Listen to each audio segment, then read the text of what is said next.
오늘 담임 목사님께서 그 캄보디아 고진석 선교사님 사역지 탐방차 방문차 출타 중이셔서 제가 대신해서 말씀을 전하게 되었습니다. 오늘 함께 시편 73편 말씀을 나누고자 하는데요.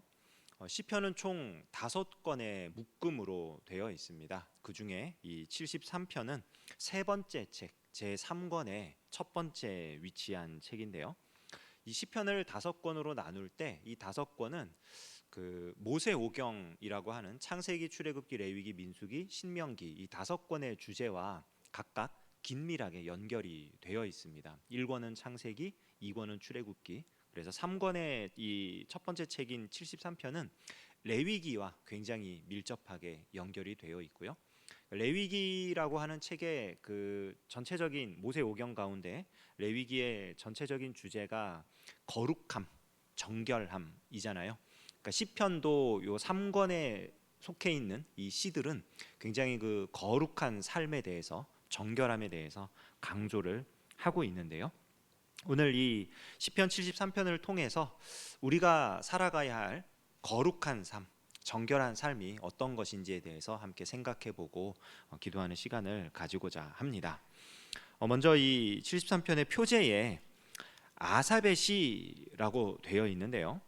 아삽이라고 하는 사람이 누구냐? 성경에서 몇 군데를 좀 찾아보면요, 역대상 25장에 아삽이 어떤 사람인지 기록을 하고 있습니다.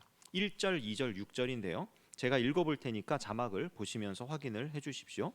다윗이 군대 지휘관들과 더불어 아삽과 헤만과 여두둔의 자손 중에서 구별하여 섬기게 하되 수금과 비파와 재금을 잡아 신령한 노래를 하게 하였으니 그 직무대로 일하는 자의 수요는 이러하니라. 그러니까 아삽이 하나님, 다윗이 세운 사람이고요, 신령한 노래를 하는 사람이다. 그 우두머리 셋 중에 하나다라는 걸 우리가 확인할 수 있고요. 2절은 아삽의 아들들은 삭굴과 요셉과 느다니아와 아사렐란이 이 아삽의 아들들이 아삽의 지휘 아래 왕의 명령을 따라 신령한 노래를 하며, 그러니까 아삽 혼자만 하는 게 아니라 아삽의 아들들도 아삽과 같은 신령한 노래를 부르는 사람이에요. 그러니까 아삽의 지휘 아래 왕의 명령을 따라. 조금 더 구체적으로 보면 6절에 이들이 다 그들의 아버지의 지휘 아래 재금과 비파와 수금을 잡아 여호와의 전에서 노래하며 하나님의 전을 섬겼으며 아삽과 여두둔과 헤만은 왕의 지휘 아래 있었으니. 그러니까 아삽, 헤만, 여두둔 이 세 사람을 다윗이 신령한 노래를 부르는 지도자로 세웠고요. 그리고 그 세 사람의 아들들이 각각 노래를 부르든지 수금을 연주하든지 비파를 잡든지 뭐 금을 울리든지 어떻게 해가지고 신령한 노래를 부르는 그런 역할들을 수행했다는 겁니다. 나중에 이 다윗의 시대가 한참 지나서요, 히스기야 시대 때는 이 아삽을 뭐라고 부르냐면요, 역대하 29장 30절을 보면 히스기야 왕이 귀인들과 더불어 레위 사람을 명령하여 다윗과 선견자 아삽의 시로 여호와를 찬송하게 하매 그들이 즐거움으로 찬송하고 몸을 굽혀 예배하니라. 선견자 아삽이라고 부릅니다. 그러니까 여기서 이 아삽 그리고 헤만, 여두둔 세 사람은 다 똑같아요. 선견자예요. 선견자로서 노래를 부르는 사람입니다. 그런데 신령한 노래를 부르는데 이 신령한 노래는 그냥 노래가 아니에요. 그러니까 아삽과 헤만과 여두둔의 지휘 아래 그의 아들들이 신령한 노래를 했다. 이거는 뭐 왕이 특송 한번 해봐라, 이번에 뭐 어떤 노래 듣고 싶다 하면은 아삽이 지휘를 하고 뭐 이 아들들이 뭐 노래를 하고 이런 얘기가 아니고요. 여기서 지휘한다는 건 뭐냐면 감독한다는 겁니다. 감독하고 검토해주고 바로 잡아주고, 그 좀 전문 용어로 영어로 보면 이제 슈퍼비전이라고 부르는 그 역할을 하는 걸 지휘한다라고 해요. 그러니까 왕이 하나님의 말씀을 물어보는 거죠. 이게 하나님의 말씀이 맞는지, 하나님의 뜻이 어디에 있는지. 그러면 레위인 가운데 뽑힌 이 아삽과 헤만과 여두둔이라고 하는 선견자들이 하나님의 말씀을 물어서 받습니다. 그러면 그의 아들들이 그거를 가지고 하나님의 뜻을 알려줄 수 있는 노래를 만들어 옵니다. 곡을 짜가지고 음악을 연주하면서 그걸 가지고 노래를 만들면 이 아삽, 헤만, 여두둔 이런 사람들이 그거를 이제 감독을 해주는 거예요.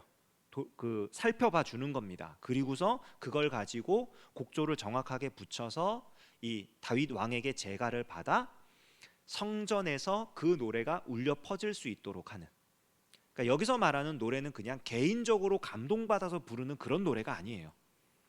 하나님의 말씀을 받아서 하나님의 뜻을 전할 수 있는, 그리고 그걸 가지고 모든 사람들이, 백성들이 함께 노래하며 하나님의 말씀을 배워갈 수 있는 그러한 노래를 만드는 사람, 그게 아삽의 역할입니다. 그래서 아삽이 선견자이고 신령한 노래를 부르는 자인 거예요. 아삽의 시라는 것, 특히 이제 시라고 하는 요 표현도 좀 생각을 해봐야 되는데, 시라고 하는 표현이 시편에만 나오죠. 미스모로라고 하는 히브리어를 쓰는데, 이 시라고 하는 단어 자체가 그냥 뭐 그 시 말 그대로 그게 아니라 또 멜로디라고 번역을 하는 게 더 정확합니다. 멜로디, 어떤 음률, 그리고 어떤 주제를 가지고 쭉 진행하는 어떤 노래.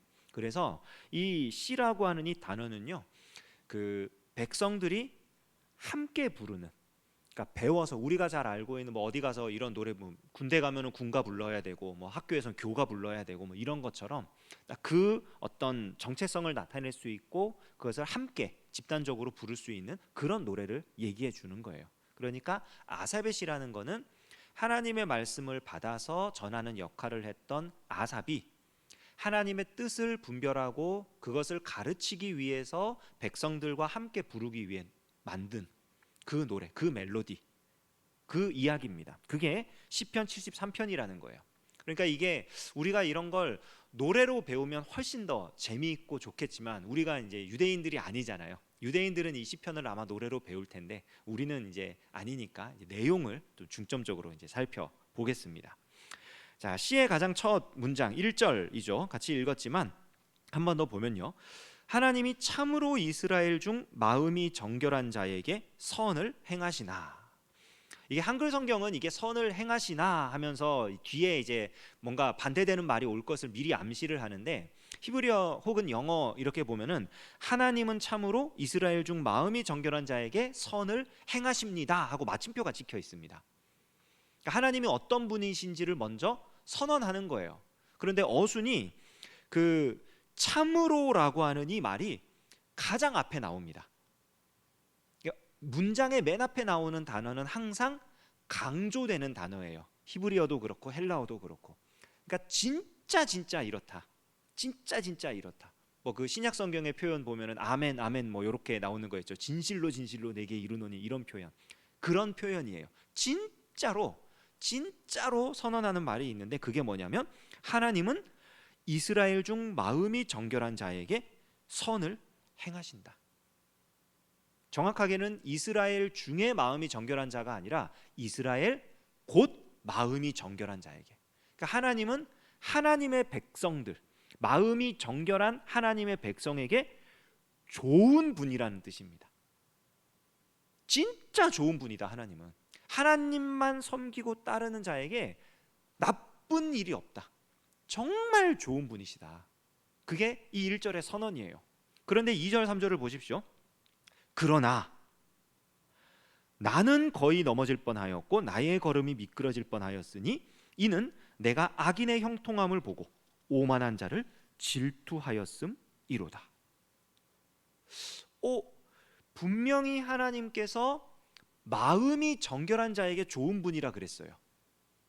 참 이스라엘에게 좋은 분이라 그랬어요. 그러면 하나님만 섬기고 하나님만 바라고 하나님만 따르는 자가 잘 되어야 하는데, 형통해야 되는데, 평안해야 되는데, 현실을 봤더니 악인이 형통하더라라는 거예요.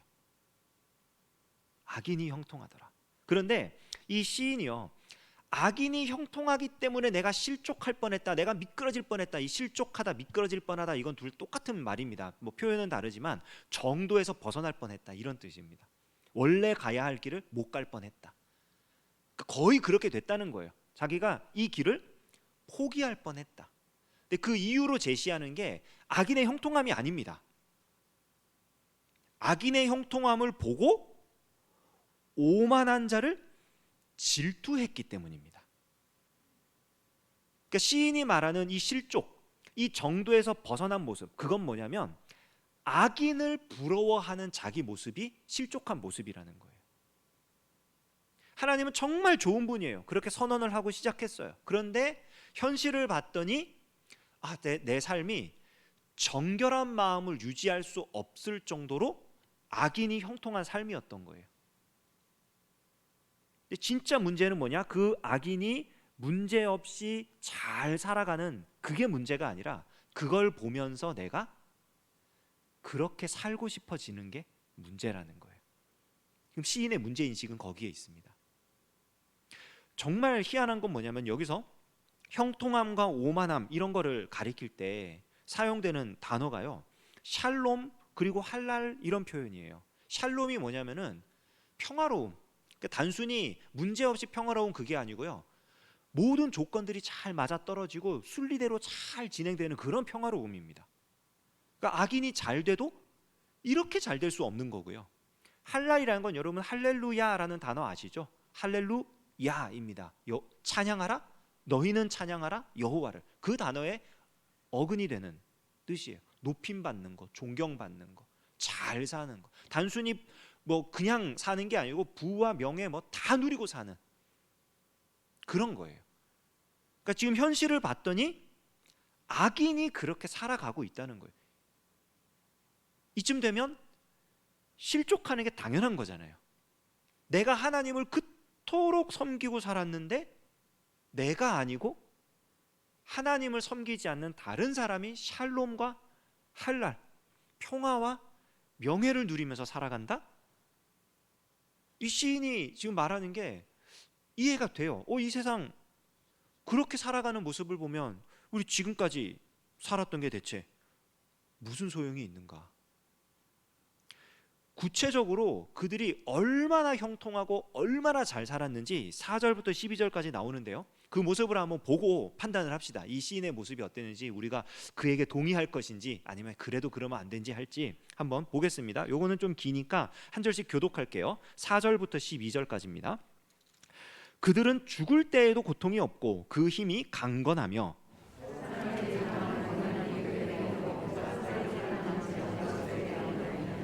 그러므로 교만이 그들의 목걸이요 강포가 그들의 옷이며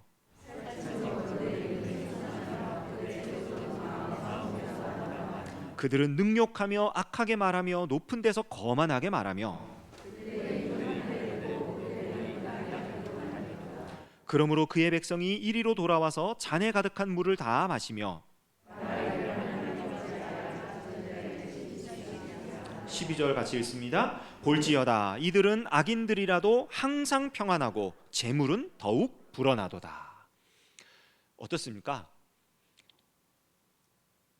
2절에서 갑자기 한숨 비슷한 웃음이 이 모습을 간략하게 말씀드리면요, 지금 너무너무 잘 살아요. 너무너무 잘 사는데 죽을 때까지 고통이 없어요.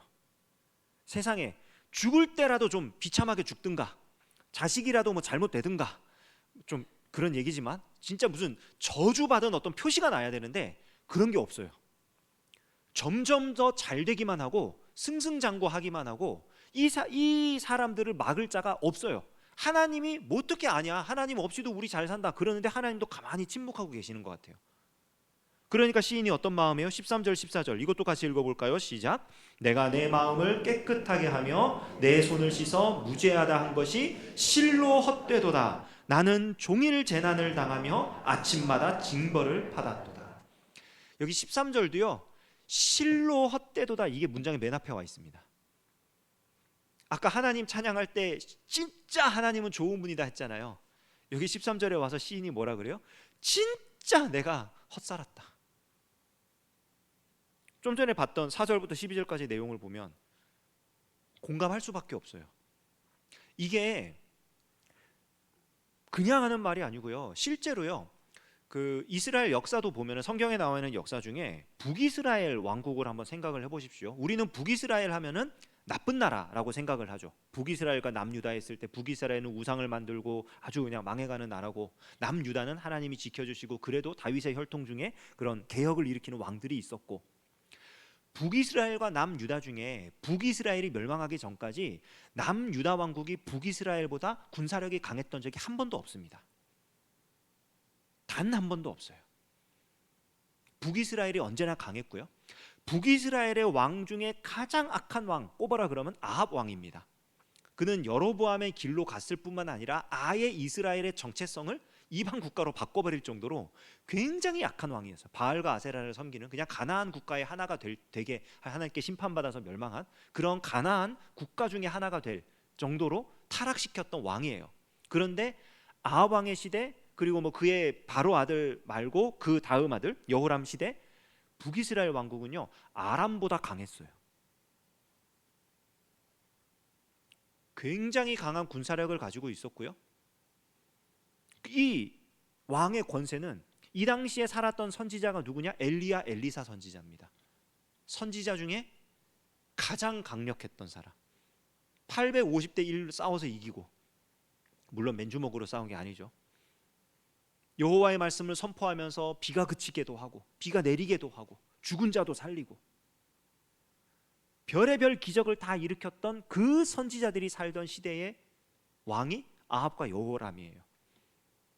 그럼 우리가 생각했을 때 아합과 여호람은 완전히 망해야 되고 엘리야 엘리사를 비롯한 그 북이스라엘에 살고 있던 그래도 하나님을 의지하고 하나님만 바라보고 살았던 사람들은 잘 돼야 되잖아요. 그 모습이 안 보이는 거예요. 북이스라엘은 그로부터 한참 후에 망합니다. 우리가 살면서요 이런 모습을 흔히 봐요. 하나님이 없어도 뭔가 좀 가지고 있는 사람, 그게 돈이 되었든 뭐 사회적 지위가 되었든 뭐 학문이 되었든 뭐가 되었든지 간에 우리가 좀 이렇게 그것이 어떤 리더십이다, 그것이 좀 권세가 된다 이렇게 생각하는 어떤 것들을 가지고 있는 사람들, 하나님을 인정하고 정말 겸손하게 하나님께서 내게 다 주셨어요, 물론 그런 분들도 있지만 그렇지 않은 사람도 굉장히 많아요. 그럼 우리가 그런 모습을 보면 너무 속상하고 답답하죠. 나는 이렇게 하나님 잘 섬기는데. 제가 고등학교 때요, 고등학교 3학년 때 우리 반에서 3명인가 4명이, 저를 포함해서 3명인가 4명이 교회 수련회를 다 참석을 했어요. 인문계고 그냥 그런 학교인데 얼마나 그 선생님도 얼마나 황당했겠어요. 그래서 막 선생님이 이를 갈면서 니들 저기 수련회 갔다 온 놈들 갔다 와서 보자고, 모의고사 봐가지고 성적 떨어진 저희 그것만큼 때릴 거라고. 3명인가 4명이 갔다 왔는데 우리 반만 그랬고요. 저희 반은 좀 많았어요. 그러니까 전교에서 한 10몇 명이 수련회를 갔다 온 것 같아요. 근데 그 10몇 명 중에 한 명 빼고 성적이 다 떨어졌어요. 수련회 갔다 와서. 그래서 정말로 각 반에서 애들 보는 앞에서 엄청 맞았어요, 다들. 그런 모습 보면 되게 그렇잖아요. 와, 진짜 하나님 섬기고 막 이러면 하나님이 좀 잘 되게 해주셔야지. 와, 교회도 안 나오고 나 학원 가야 돼 이러면서 막 예배도 안 드리고 이런 애는 막 성적 쭉쭉 올라가지고 좋은 대학 가고, 나는 열심히 기도하고 나는 하나님만 의지할 거야 이러면은 막 성적 뚝뚝 떨어져가지고 막 이런, 우리가 흔히 겪는, 물론 이제 그게 전부가 아니지만 그런 일들을 사회생활하면서 더 많이 느낀단 말이에요. 이거는 학생 때 그냥 겪는 일은 우리가 이렇게 웃음으로 넘길 수 있는 에피소드지만 실제 사회생활에서 겪는 그런 일들은 웃음으로 넘기기에는 너무나 치명적인 일이에요. 이 시인이 말하는 것처럼 하나님은 정말 좋은 분입니다 선언했던 이 시인이 진짜 내가 헛살았습니다, 내가 완전 잘못 살았습니다, 내 인생이 의미가 없습니다 이렇게 말할 정도로 지금 완전히 바닥으로 가라앉아 버린 거예요. 그래서 이걸 해결하기 위해서 그가 지금 어떤 시도를 하냐면요, 15절 16절 보면요, 내가 만일 스스로 이르기를 내가 그들처럼 말하리라 하였더라면 나는 주의 아들들의 세대에 대하여 악행을 행하였으리이다. 내가 어쩌면 이를 알까 하여 생각한즉 그것이 내게 심한 고통이 되었다니. 그러니까 생각을 해본 거예요, 시인이. 까짓거 나도 그들처럼 살래, 까짓거 저 사람들이 하는 것처럼 나도 좀 속임수도 써보고 나도 내 거 이렇게 차지해가지고 다른 사람들 좀 짓밟아보고 어쨌든 잘 살아보기 위해서 나도 노력을 해볼 거야 라고 생각을 하고 해보려고 했더니 주의 아들들의 세대에 대하여 악행을 행하였으리. 이게 무슨 말이냐면은 믿음으로 사는 삶을 보여줄 그런 선배, 그런 어른의 삶을 다 포기한, 믿음이 끊어져 버리겠구나, 하나님의 사람이 더 이상은 나만 하지 않게 되겠구나, 그러면서 그게 심한 고통이 돼버렸어요. 왜요? 지금 둘 중 하나예요. 내가 계속 믿음을 가지고 하나님만 바라보며 살다가 인생의 낙오자가 되고 실패자가 되고 그래가지고 외면 당해가지고 그래서 믿음의 길이 끊기든지, 아니면은 나도 다른 사람들처럼 권세를 가져보고 재물을 가져보고 어떻게든 내 힘으로 잘 살아가지고 하나님 없이도 살 수 있다고 외치면서 승승장구해가지고 잘 살아보려고 하는데, 그렇게 살면 진짜 하나님은 없어지는 거잖아요. 하나님을 믿고 따를 이유가 사라지는 거잖아요. 어느 거를 봐도 하나님의 사람들이 더 이상 이 세상에 살 이유가 없어지는 거예요. 대체 믿음이 무슨 소용이고 하나님을 섬기는 삶이 무슨 의미인가? 고통거리가 된 거예요. 이게 대체 무슨 일인가? 그런데 17절을 보니까 이제 그에게 해결의 실마리가 다가옵니다. 17절은 같이 한번 읽어볼게요. 시작. 하나님의 성소에 들어갈 때에야 그들의 종말을 내가 깨달았나이다. 그가 고민을 했어요. 갈등을 했어요. 내가 저렇게 살아볼까? 이렇게 살다가 인생을 망하든 인생이 끝장나든, 저렇게 살다가 하나님 없이 잘 되든, 이거 다 문제가 있는 것 같은데 대체 하나님 이게 어찌된 일입니까? 그리고 성소에 들어간 거예요.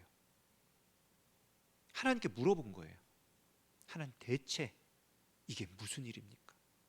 그가 원래 가져야 했던 그 자리가 뭡니까? 사역의 자리가, 아까 아삽이 가졌던 사역의 자리는 하나님의 뜻을 물어서 받는 자리예요. 그냥 단순히 노래를 만들고 그런 자리가 아니에요. 하나님께 물어보고 하나님의 말씀을 깨닫고 그리고 그 하나님의 말씀을 가르치는 자리예요. 그래서 그가 성소에 들어갔습니다. 그리고 깨달았어요. 뭘 깨달았습니까? 18절부터 20절입니다. 같이 읽겠습니다. 시작. 주께서 참으로 그들을 미끄러운 곳에 두시며 파멸에 던지시니 그들이 어찌하여 그리 갑자기 황폐되었는가? 놀랄 정도로 그들은 전멸하였나이다. 주여, 사람이 깬 후에는 꿈을 무시함같이 주께서 깨신 후에는 그들의 형상을 멸시하시리이다. 아멘. 그가 예배의 자리에 들어가서 하나님께 물어봤습니다. 그의 본분을 회복했어요. 내가 말씀대로 살아도 소용없구나, 나 다르게 살아볼래. 그러려다가 다시 한번 하나님께 물어봅니다. 하나님, 정말 어떻게 해야 됩니까? 하나님, 대체 무슨 뜻이 있어서 이 세상이 이 모양 이 꼴로 돌아가는 겁니까? 했더니 하나님께서 그에게 가르쳐 주신 게 뭐냐? 일장춘몽이니라. 사람이 꿈에서 깨고 나면 그 꿈은 아무것도 아닌 것처럼 지금 그들이 살아가는 그 삶이 꿈이라는 것을 깨닫게 된 거예요. 좀 길긴 하지만, 내가 생각했을 땐 너무나 실감나긴 하지만 꿈인 거예요. 상황이 바뀌지 않았습니다. 그가 이렇게 하나님의 말씀을 깨닫고 성소에서 나와도 여전히 악인이 득세하고 있고 여전히 악인이 형통하고 있습니다. 시대의 흐름이 하나님 없이 사는 사람이 너무나 잘 나가고 있는 상황입니다. 그런데 그의 눈이 바뀌었어요. 카일 델리치 주석이라고 하는 주석에 이 부분에 대해서 이렇게 설명을 달아놨습니다. 하나님의 거룩한 계획과 방법들의 눈을 뜨자 악인의 슬픈 종말이 그의 앞에 드러나게 되었다. 지금까지는 그걸 보면서 부러웠어요. 너무 잘 되니까, 너무 잘 사니까, 너무 승승장구하고 너무 부귀영화를 누리니까 저게 진짜 하나님의 축복이고 저게 진짜 하나님이 주시는 평화고 저게 진짜 하나님이 주시는 형통함인데 왜 나한텐 그게 없어? 이러면서 안타까워하고 그것 때문에 저들을 질투하고 어떻게 저런 삶을 살 수 있을까 고민하고 생각을 했었는데, 그가 성소에 들어가 하나님의 말씀을 받으니까 깨닫게 된 게 뭐냐? 그게 복이 아니었던 거예요. 그게 형통이 아니었던 거예요. 관점이 바뀌어 버렸습니다. 관점이 바뀌면요, 문제가 놀랍게 해결이 됩니다. 아니, 더 나아가서 문제가 더 이상 문제가 아니게 돼 버려요. 빌 게이츠라고 하는 그 아주 유명한 컴퓨터 회사 회장님인가요? 이 계십니다. 미국에 사는 분인데, 이분이 몇 가지 명언을 막 남겼어요. 그 중에 제일 유명한 것 중 하나가, 그 사람은 자기 회사에서 가장 어려운 일은요, 가장 게으른 사람한테 맡긴대요. 말이 안 되죠. 보통 게으른 사람 하면은 너무나 일 안 하고 이래가지고 좀 도태되고 낙오하고 이럴 것 같은데, 그래서 일 안 시키잖아요. 부지런하고 열심히 하는 사람한테 일 시키고 그러잖아요. 근데 이분은 가장 게으른 사람에게 가장 어려운 일을 맡긴대요. 그럼 무슨 일이 일어나냐면은, 놀랍게도 그 사람은 가장 쉽게 그걸 해결할 수 있는 방법을 찾아낸대요. 너무 게을러서 귀찮아가지고 어떻게든 그거를 손 하나 까딱 안 하고 해내려고 어떻게든 찾아낸대요, 방법을. 사고의 전환입니다. 게으른 사람이 무능하고 나태한 사람이 아니라 편리함과 아주 독창적인 방법을 발견해낼 수 있는 훌륭한 인재라고 생각을 하는 거예요. 기회를 주는 거죠. 생각이 바뀌면요, 관점이 바뀌면요, 문제는 문제가 아닙니다. 지금까지 이게 문제였던 이유는 뭐예요? 이 시인이 그들과 같은 관점을 갖고 있었기 때문에 문제였던 거예요. 알고 봤더니 내가 사실은 하나님만 바라보고 하나님과 함께하는 삶을 추구하고 있다고 생각했는데, 사실 알고 봤더니 내가 부자가 되고 싶었고, 내가 부귀 영화를 누리고 싶었고, 내가 이름이 높아지고 싶었고, 내가 잘 나가고 싶었던 거예요. 그래서 그게 너무 질투나고 너무 힘들고 어떻게든 그 자리를 가려고 애쓰다가 미끄러질 뻔했던 거예요. 그래서 그걸 깨달은 시인이 이제 어떤 반응을 보입니까? 21절 22절 보시면요, 이 시인이 회개합니다. 내 마음이 산란하며 내 양심이 찔렸나이다. 내가 이같이 우매무지함으로 주 앞에 짐승이오나. 자기 자신이 얼마나 하나님 앞에 미천한 존재인지를 고백하는 거예요. 회개하는 겁니다. 그냥 단순히 하나님, 저들이 잘못 가고 있었군요. 하나님의 길이 맞았군요.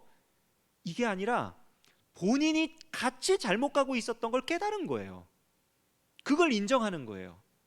여러분, 하나님 말씀이 우리 안에 이렇게 다가온다, 하나님 말씀이 정말 말씀으로 받아들여진다, 그걸 확인할 수 있는 증거 중 하나가 뭐냐면 회개입니다. 이 회개는 구원 얻는 회개가 아니에요. 중생하는 그 회개가 아닙니다. 그건 일생에 한 번 정말 예수 그리스도를 믿음으로 믿는 그때 허락되는 그 회개고요. 여기서 나오는 이 회개는요, 매일의 회개예요. 내가 거듭났음에도 불구하고 이 죄악된 옛 습성에 이기지 못해서, 혹은 내 관점이 바뀌질 못해가지고, 혹은 이 주변의 흐름에 휩쓸려가지고 세상의 유혹에 빠져가지고 하나님의 말씀대로 살아가지 못하고 있는 지금 현재 내 모습을 돌이키는 그 회개예요. 이거는 날마다 일어나는 회개입니다. 매 순간 일어나야 하는 회개입니다. 왜냐하면 우리는 가만히 내버려두면 휩쓸려 가게 돼 있어요. 휩쓸려 가게. 학문이라는 것은 물을 거슬러 올라가는 것과 같다라고 학교에 적혀 있잖아요. 신앙생활도 똑같아요. 예수님을 따르는 삶도요, 이 세상의 흐름이라고 하는, 세상의 유혹, 세상의 유행이라고 하는 이 흐름을 거슬러 올라가는 거예요. 한순간이라도 삐끗하면 바로 방향이 돌려져서 그 흐름을 타버립니다. 재빨리 돌려야 돼요. 재빨리. 이 시인이 그걸 깨달은 겁니다. 하나님, 저는 우매무지한 짐승입니다. 나는 이 세상의 흐름, 하나님의 말씀을 깨닫지 못하고 이 세상의 흐름에 따라 살아가는 저들과 사실은 똑같은 인간입니다. 회개에서 그칩니까? 아니죠. 물을 거슬러 가려면 노를 저어야죠. 방향만 돌렸다고 해서 거슬러 갈 수 있는 게 아닙니다. 후진을 하게 되죠. 방향만 돌리면. 방향을 돌려서 거슬러 가야 됩니다. 그래서 23절에서 26절 그가 굳게 다짐하는 내용이 나옵니다. 내가 항상 주와 함께하니 주께서 내 오른손을 붙드셨나이다. 주의 교훈으로 나를 인도하시고 후에는 영광으로 나를 영접하시리니 하늘에서는 주 외에 누가 내게 있으리요 땅에서는 주밖에 내가 사모할이 없나이다. 26절은 같이 읽을게요. 시작. 내 육체와 마음은 쇠약하나 하나님은 내 마음의 반석이시요 영원한 분깃이시라. 하나님을 굳게 붙잡겠다고 결단하는 것 같은데 가만히 보세요. 23절 주께서 내 오른손을 붙드셨나이다. 26절 내 육체와 마음은 쇠약하나. 이 시인의 결단이 뭐예요? 주님께 붙들려 있겠다는 결단이에요. 내가 붙드는 게 아니에요. 하나님이 나를 붙들어 주시는 그 손에 붙들려 있겠다고. 하나님 나를 붙들어 주시면 내가 거기에 안겨가지고 떠나지 않겠다고. 이게 회개한 자의 결단입니다. 하나님이 나를 붙들어 주시니까, 하나님이 나를 불러 주시니까, 하나님이 나를 인도하시니까 내가 거기에 따르겠다고, 거기 함께 하겠다고. 이건 자기 열심으로 나아가는 신앙생활이 아니에요.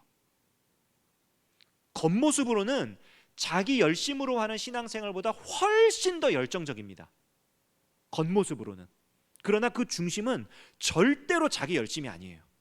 왜냐하면 자기 육체와 마음이 쇠약하다는 걸 너무나 잘 알고 있어요. 자기는 이미 멸망하는 짐승같이, 우매무지한 짐승같이 이 세상 사람들을 따라가는 그런 존재인 것을 너무나 잘 알고 있어요. 그래서 자기 열심으로 하면 똑같이 그 함정에 빠지고 말아요.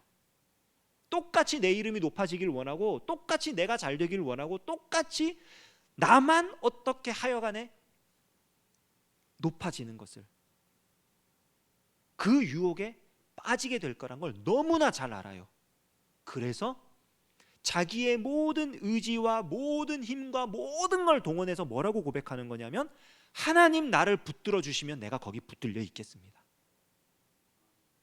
하나님 손 꼭 붙잡고 가겠습니다. 어린아이가 부모 손을 꼭 잡고 길을 걷잖아요. 찾길을 건너고 무서운 길을 가고 할 때 꼭 잡잖아요. 근데 그 어린아이의 손을 누가 더 꼭 잡아요? 부모가 더 꼭 잡아줘요. 이 아이는 그 손을 놓지 않으려고 자기가 정말 애쓰고 있지만 부모는 더 애쓰고 있어요.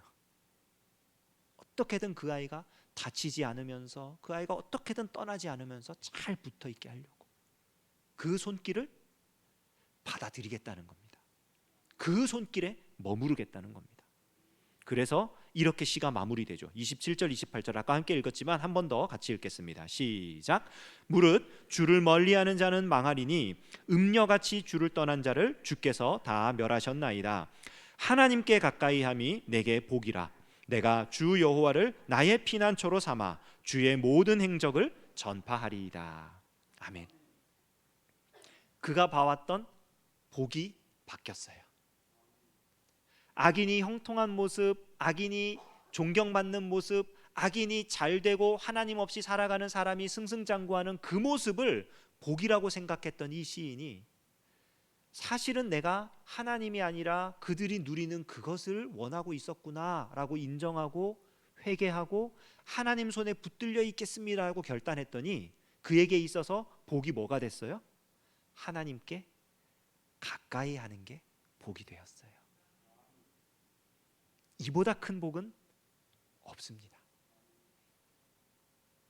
이거는 절대적인 사실입니다. 시편 73편은 우리에게 정결한 삶이 뭐냐, 하나님과 함께하는 삶이 뭐냐라는 것을 정말 명확하게 가르쳐 줍니다. 우린 이 시인과 똑같아요. 우리 주변에 잘 되는 것처럼 보이는 사람, 아니 잘 되는 사람들, 부자가 되고 사회적인 지위가 올라가고 뭐 자손들도 잘 되고 뭔가 건강하고 죽을 때까지 고생하는 것도 없고 너무나 잘 되는 그 사람들의 모습을 보면 부럽습니다. 우리 마음이 흔들립니다. 하나님이 그들에게 복을 주시는 것 같습니다. 그게 솔직한 우리 마음이에요. 시인도 그랬어요. 그런데 이 시인이 하나님 앞에 나아가 다시 한번 묻습니다. 말씀을 붙잡고 씨름을 합니다. 그러자 깨달은 사실은 그게 복이 아니라는 거예요. 하나님께 가까이 하는 게 복이다. 그들이 지금은 아무리 많은 것을 누리고 있어도 하나님께서 가까이 하지 않으시니까 결국 갑자기 꿈에서 깨면 아무것도 없는 것처럼 그렇게 되어버릴 거라고. 그래서 자기는 꿈이 아니라 진실을 잡겠다고 시인은 고백하는 것입니다. 이 고백이 우리의 고백이 되길 원합니다. 우리 주변의 모습을 보며 여러 가지 일들에 흔들릴 때도 있을 것이고 마음이 상할 때도 있을 것이고 여러 가지 어려운 일들이 있을 수도 있습니다. 그러나 우리를 붙잡아 주시는 하나님의 손길을 우리가 인정하고 그 손길에 붙들려서 끝까지 하나님의 편에 서 있는, 하나님께 가까이 붙어 있는 참으로 복된 저와 여러분 되시기를 주님의 이름으로 축원합니다.